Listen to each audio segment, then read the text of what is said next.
Hello, and welcome back to the show. And today I'm going to be talking about WWE Money in the Bank 2024, which took place live from Toronto, Canada.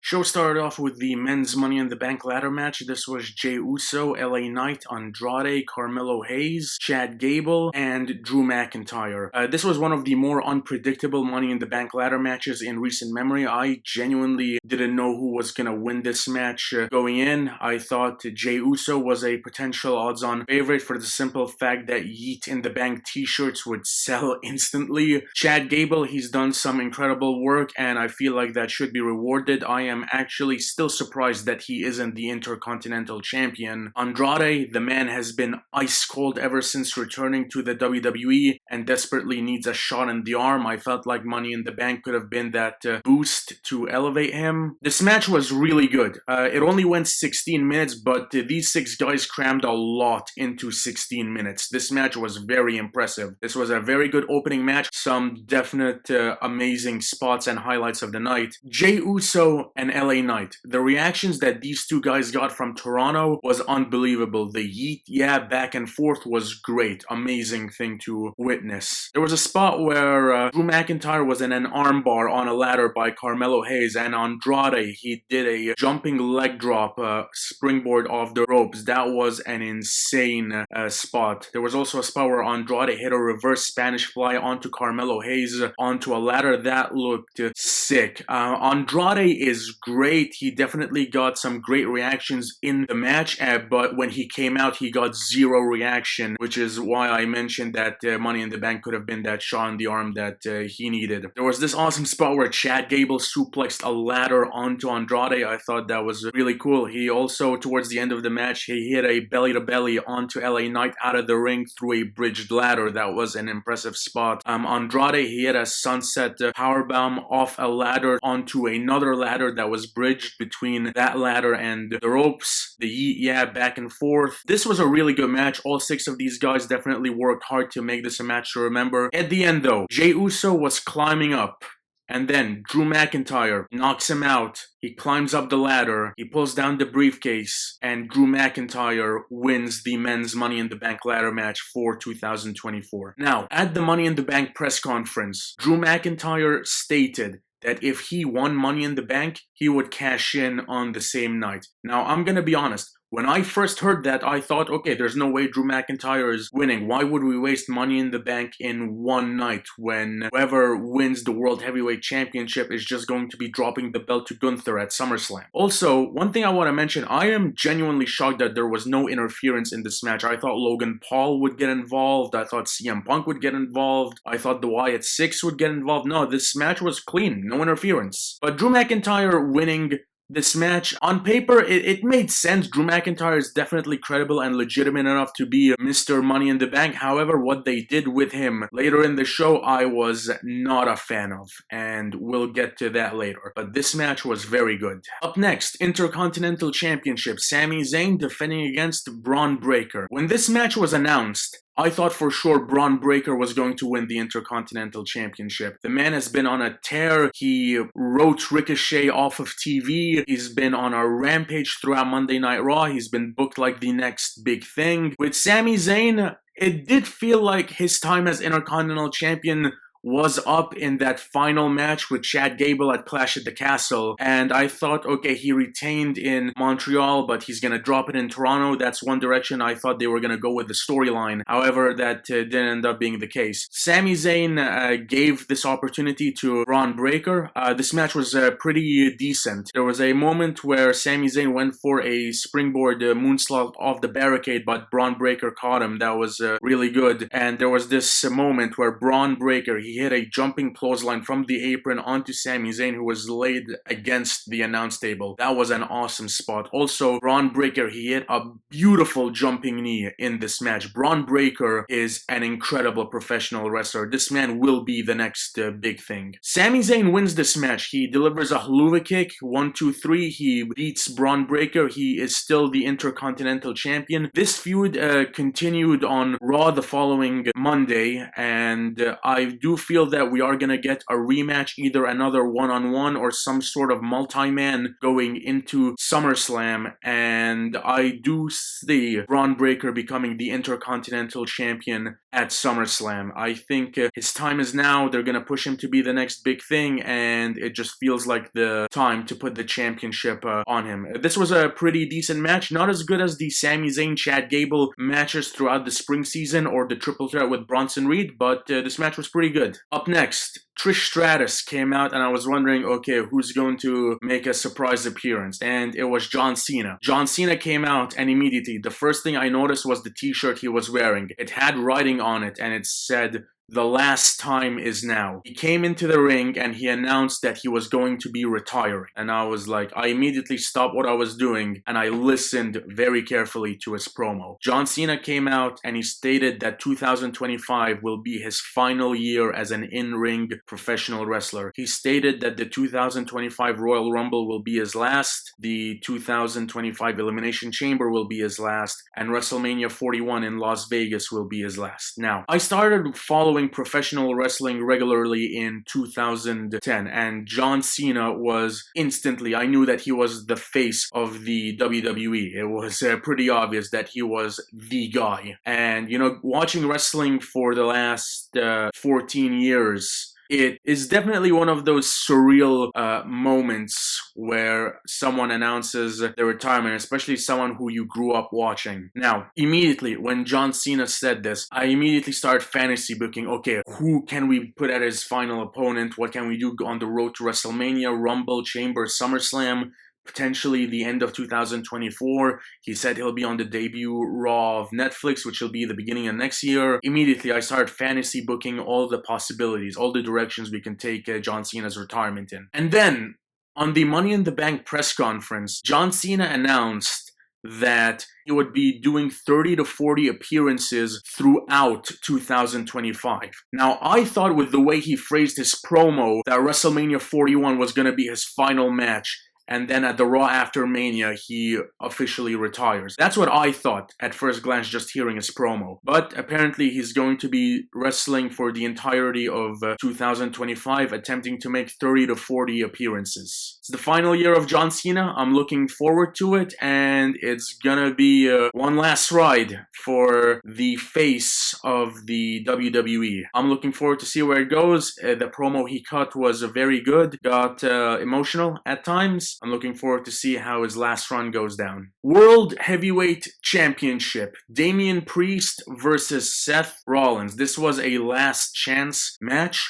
If Seth Rollins won, Damian Priest would have to leave Judgment Day. If Damian Priest won, Seth Rollins cannot challenge for the World Heavyweight Championship for as long as Damian Priest is champion, which realistically will be SummerSlam. This match was honestly pretty good. Some really good back and forth. Damian Priest, some impressive offense. Seth Rollins, for a guy who's been out of action for a number of months, didn't miss a beat. The man looked as impressive as ever. The two of them delivered a pretty solid, fun match. And then, Seth Rollins hits a Falcon Arrow onto Damian Priest. The referee counts 1, 2, and what should have been a 3, but the referee stopped.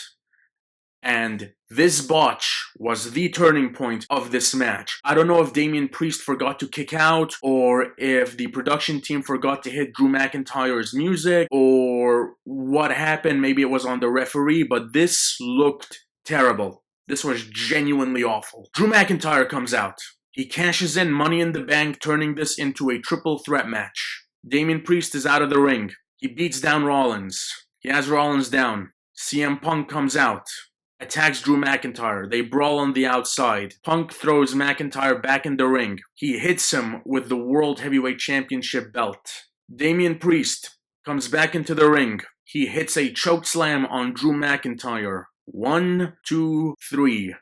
Damian Priest retains the World Heavyweight Championship. I hated this. Money in the Bank for the men was without question wasted this year. Now granted, none of the 6 guys in this match, in the men's Money in the Bank, were realistically going to be the next World Heavyweight or WWE champion within the next calendar year. However, Money in the Bank, the potential of it, the perspective of potentially cashing in, there is a lot of creativity that can go into booking that. And I hate the fact that WWE wasted it in one night. I hate same night cash-ins. The CM Punk Drew McIntyre feud has been great. It's already at its apex. It is white hot. All that's missing is for them to just actually stand across the ring from each other and have a match. It didn't need this to happen. The feud was already at its apex. Now, this definitely built up the Punk-Rollins feud. However, that also didn't need it because they could have organically transitioned into that feud after the McIntyre feud ended. I did not like the way this played out. But then I started thinking. So on Money in the Bank, WWE announced that on October 4th or 5th of this year, they're bringing back Bad Blood, the Bad Blood pay-per-view. Now, the last time WWE held Bad Blood was in 2004, and I hopped on the internet and did some research. Bad Blood 1997 or 8, I don't really remember which one. That Bad Blood pay-per-view was the first ever Hell in a Cell match between Shawn Michaels and The Undertaker, which saw the debut of Kane. And Hell in a Cell is no longer an annual pay-per-view. Triple H, I do believe he wants to save it for special occasions and feuds that really call for it. Now, the last time we had a Hell in a Cell match, if I remember correctly, was Edge versus Finn Balor at WrestleMania 39. Punk versus Drew McIntyre definitely calls for Hell in a Cell. So I can see that happening at Bad Blood. However, I think we could have gone there without Money in the Bank being wasted. If this was the case, I would have genuinely put it on any one of the other 5 guys in that match because the way this was done, I was not a fan of it. And the botch was genuinely horrible. And those are my thoughts on this. Up next, Women's Money in the Bank ladder match. Io Sky, Lyra Valkyria, Zoe Stark, Naomi, Tiffany Stratton, and Chelsea Green.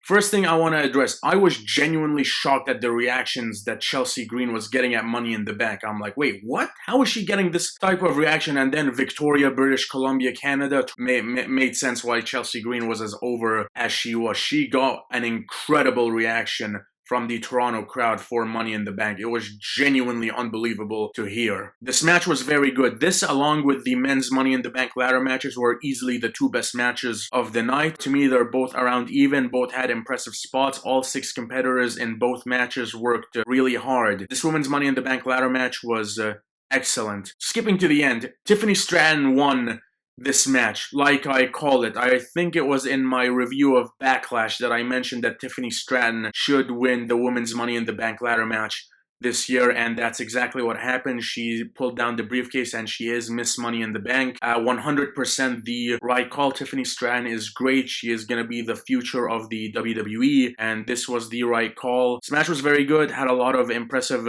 spots. Zoe Stark had some impressive offense. Naomi had some impressive offense. Lyra Valkyria took a couple of scary bumps in this match. Io Sky, there was one moment where Zoe Stark and Io Sky had a spot on a bridge ladder towards the end of this match, and it was genuinely awesome and scary at the same time. It was unbelievable to see. Oh, and Chelsea Green was shoved off a ladder through 2 tables to the outside. That was awesome. Tiffany Stratton wins. She is going to be a future women's world champion in the WWE. I think I've mentioned this. I see Nia Jax beating Bayley at SummerSlam, and Nia Jax and Tiffany Stratton have this like kind of uneasy alliance type deal on SmackDown, and when Charlotte Flair comes back, I see her being on SmackDown because Andrade is on SmackDown. So what I see happening is Nia Jax, after she wins the world title at SummerSlam, that's where I see Charlotte making her return. Queen versus Queen, that's going to be the feud of the fall season. Charlotte will win the world title, and then